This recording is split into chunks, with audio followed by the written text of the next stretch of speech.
It is I, King Keegan. I have returned for yet another video. Nobody asked for this video, but to be honest, do I care about your opinion? Absolutely not, absolutely yes. As you can read by the title, my YouTube journey so far was not easy. In this video, we'll be recapping what my YouTube journey has been like for being on this platform for above 6 years. I've been doing this since I was 14 years old. So let me recap what I've been through, some tips that I can give you if you're going to be a starting creator or you're a creator who's progressing into becoming a professional full-time creator. So sit back and relax, I suppose. What else can you do?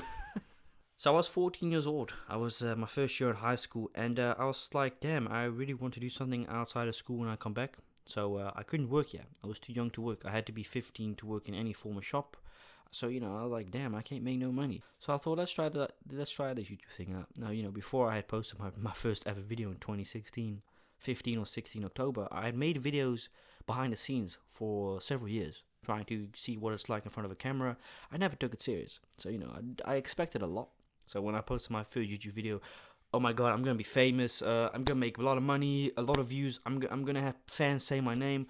That was not the case. However, when I made my first video and I posted it that same day, I got a first follower, an OG, an absolute legend in the making, named Sandy Shores. Sandy Shores would be there basically every video I post, would support me, would give me tips, would give me hints like, hey, this and this and that. And I appreciated that. And it made me feel good seeing that person who stuck by with me for a very, very long time until I got like 10, 40, 50, 60 subscribers and eventually 100 subscribers. When I hit 100 subscribers, it was a milestone for me. It had taken, I think, 2 or 3 months. It had taken about 2 3 months. But I was very, very genuine happy. I was like, yo, thank you so much for this. In celebration, I'm doing this type of video. It's the small things that count and matter because you gotta be humble. You still have to get and be humble till this day, In the upcoming months, when I posted a specific type of video named ASMR Eating Very Crunchy Lettuce. Again, a goddamn OG video if you've been on the channel for a very, very, very long time in the beginning. That video initially gave me a little bit of recognition, gave me a little bit of a boost. I was basically 14. This was 2017 April, beginning May, right? I'd made a video, and it had gone pretty good. It had 400,000 views in 2 months' time. That was insane. I only had a couple hundred subscribers, so that was ridiculous. That video eventually got removed when I woke up one morning. Sexual content. So the only thing I could think of, like, hey, I was wearing a tank top, but I didn't expose no nipples, nothing. Just my shoulders. I think that's the biggest reason why that video got removed. That could be the only reason, really. I can't think of anything else. Still at this day, don't know what else. Because it wasn't no sexual, it wasn't no exaggerated. It was just normal eating lettuce with vinegar. That was the only thing I did. An innocent 14-year-old kid eating lettuce with vinegar. What is so sexual about that? That was one of many, many things, unfortunately, that would be in my way as a content creator. Was people flagging my videos as inappropriate content, sexual content, harassment. And this is something I would continually get for many, many, many months. Very long. I was going to make eating videos. I had made eating videos. They did pretty well. They got a couple thousand views in a few days. That was great for me. That was a big milestone. The more subscribers I gained, the more I started to understand, okay, this is how it works. This is what the people want to see. Obviously, they want me to make whisper videos. They want me to make role plays. The role plays was something I was always very, very good at. For some unknown reason, it's something I've always had a bit of a gift for, I suppose. It's the same with ASMR. You can probably say, oh, but anyone can whisper. That is kind of not true. I'm not saying you have to be talented for it. That absolutely not. But you've got to know what you're doing. You got to know what tone you're whispering. And that's also 3 years of experience. I know exactly at this tone what setting the microphone should be on, how high the volume, and how far I should speak from it. I know that because of experience. It's stuff you get to learn, and it's very exciting as a creator. So the bigger my channel got, the more subscribers came in, but it was still like fun for me. It was still a hobby. I wasn't making a living off it. I was making no pennies off it, but I was really enjoying it. So when I was about 15, 16, that's really when it started to go up. I eventually was able to monetize my channel. I made $120 my very, very first month, and in that time, that was a lot of money for me. $120 is a lot of money for a 15-year-old that does it as a hobby. So me and my dad were like, that's pretty cool, but it probably won't go this far. So my investment the first time was buying this microphone. And I was very disappointed because, rightfully so, it was my first ever payment. And I gave it away, basically. However, what I did not know was this microphone would make the video so much better, gather more revenue, could invest more into the channel. And eventually I started making eating videos. And those videos, motherfucker, did they do good? My best video to this day, which got removed by YouTube yet again. I've been through so much bullshit through YouTube, deleting my videos. I had my channel taken down eventually once. I had it I don't want to say reincarnated, but I had it reinstated. After a month, I had spoken to this legal advisor within YouTube. Can't mention the name because that person is no longer active. I'm not sure if that person got caught once or just decided it's over. But someone within YouTube had contacted me when he saw and found out, hey, your channel had been banned. I don't know how many subscribers I had, 50, 60K. And he said, listen, I can potentially get your channel reinstated. It's going to be difficult. It's going to be a long process, but no promises. It took about a month. I had to go through so many legal bullshit and loopholes. Eventually, I woke up this one morning. I had my channel reinstated, and I thanked him so much. I had 119,000 subscribers. I remember this was 2018 or 2019.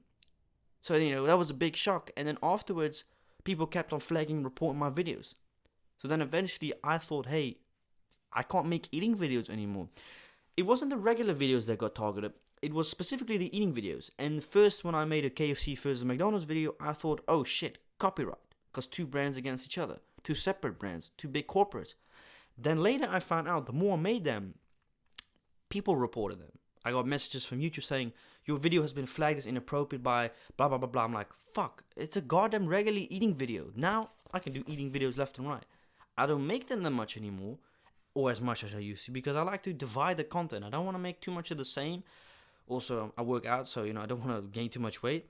But I'd been through so much bullshit as a kid doing YouTube. Had my channel taken away from me. Got very fortunate that I got it reinstated. Then afterwards, it just went up. Because I was only uploading once a week, twice a week maybe. I had school, because I still treated it like a hobby. I didn't care if the money was coming in. It didn't motivate me. My big focus was, hey, making sure the content that I stay making stays good and that people enjoy my content. And that is something that is very important if you're an upcoming creator. What is it that you want to make? Is it something you like to make? Because there's no point in you making content that you don't enjoy. And obviously, 6 years later, I sometimes go through stuff like, I don't want to do it anymore. But then it's also like, it's the only outlet of me to express my emotions and feelings towards the outer world. It's something I'm passionate for. And yes, what plays a big role, and I will be honest as well, I've said this so often, you get a reward at the end of the month. It's nice getting rewarded for what you do. It's amazing to see people say, hey, thank you so much for this video. Thank you so much for helping me through these tough times. I love reading comments like that. And I'm being genuinely honest. When you're a content creator and eventually you read comments and say, yo, bro, your videos will help me through the darkest times of my life. I'm going through some shit right now. I've had people message me saying, I'm going through divorce right now, but your videos are really helping me out to stay relaxed. I love reading that shit. I've had people message me that in the past. Very interesting, but it's awesome and it's cool to read comments like that. Besides the, oh, you get a bit of money, that's cool, but the biggest and important thing is a bond with your viewers. Now, obviously, I don't comment really much more because I'm busy with other stuff during the day, and I have treated it eventually from a hobby to like a job thing, right? However, lately, the content, I've been enjoying it way more. The channels have been doing a little bit better than before because I had a period that my channel was doing really bad, and it had to do with my content that I was making. The content I was making was rushed, was boring, repetitive. People didn't want to see what I made. I eventually, in 2020, 2021, when the pandemic hit, everybody was at home. So, the views were going up. People demanded more, hey, this and this and that. And that eventually also drove me into making some weird videos. Experimenting. That's what I call them, experimental videos. Seeing how the views go, see how people reacted. I'd made a first video ever, ASMR with condoms. I did not know what to expect. I didn't expect the videos to get demonetized because if you go on my page, some videos won't play any ads. Because some of them have been completely demonetized, not eligible for monetization. I think I've got like 35, 50 videos, at least on this channel alone, on the ASMR channel, that are demonetized because of the content that I had created. I was experimenting back then. I wanted to see what people liked, and people genuinely enjoyed it. I made ASMR with condoms, ASMR with beers, tasting tequila. 2020, 2021 was, without a doubt, my best year ever with YouTube. View-wise, revenue-wise, audience-wise, subscriber-wise, and I enjoyed it. However, what it was also for me was, it was a lot of pressure. Because I saw the views and numbers going up, but every time I was like, what's the next video going to be? Shit. I just made this a week ago. I don't want to make it again, but the views are so good. I got greedy. I wanted more and more. And that's what eventually led to my channel going downwards in a spiral.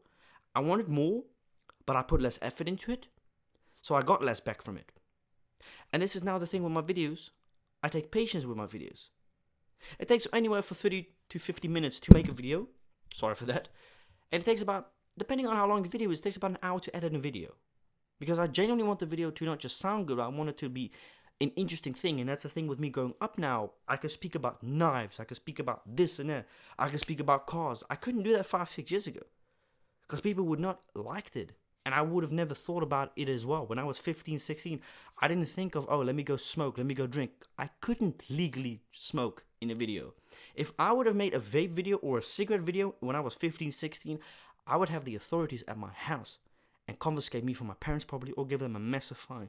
Because they are responsible for me at the end of the day. And because I also wasn't interested in making that type of content. So I thought I'd explain this video. I've been through a lot of weird stuff with my journey. We're still here to this day. Channels have been doing lately better. I have been enjoying the content way more. It's been more diverse as well, if that makes any sense. I'm trying to make one vlog a week. And sometimes it takes 2 weeks for a vlog. Because I generally want to make a vlog not too long, but also not that I speak for 10 minutes about nonsense that I've already spoken about before. And if I got any tips for you, make content that you enjoy. Don't have too high expectations. That is a thing which is not weird. I understand if you're 14, 15 and you're going to start a channel, it is very exciting. My friend, I was there as well when I started my channel. First day when I posted my video, I'm going to be famous. I'm going to be known. That is not how it works. You have to grind for where you want to go.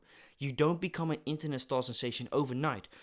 Maybe on TikTok. Well, nowadays it's very easy. 5-6 years ago, you had to grind your fucking ass off to get to a certain spot within a content creation. Now, it doesn't require talent to be big, unfortunately. That's just reality. Thank you so much for watching, and I'll see you later.